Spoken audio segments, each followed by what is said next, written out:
న్యాయాధిపతిగా ఉండేటువంటి గిద్యోను అనే కాలంలో ఇశ్రాయేలీయులు అప్పటికే యెహోవా దృష్టికి దోషులుగా ఉన్నారు కనుక 7 సంవత్సరాలు దేవుడు ఇశ్రాయేలీయులను మిద్యానీయులకు అప్పగించినాడు.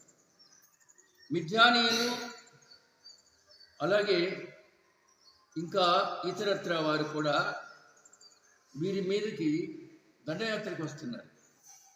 అప్పుడు ఇశ్రాయేలు ఏం చేశారంటే కొండలు, వాగులు, గుహలు, దుర్గాల్లో తలదాచుకున్నారు. కారణం ఏంటంటే ఇశ్రాయేలు కష్టించి పని చేసినటువంటి ఫలితాన్ని ఎత్తుకొని జరిగినటువంటి సంఘటన. గిద్యోను కాలం ఇశ్రాయేలీయులకు నాయకుడిగా ఉన్నాడు, ఒక చిన్న నాయకుడు. అందరూ కూడా దిగజారిపోయినారు. మాకు ఇక దిక్కెవరు అనేటువంటి బాధలో దీనావస్థలో ఉన్నారు. అప్పుడు దేవుడు మాట్లాడుతున్నాడు గిద్యోనుతో, బలము తెచ్చుకొని వెళ్ళు. అంతకుముందు మాట ఏంటంటే పరాక్రమం గల బలాఢ్యుడా.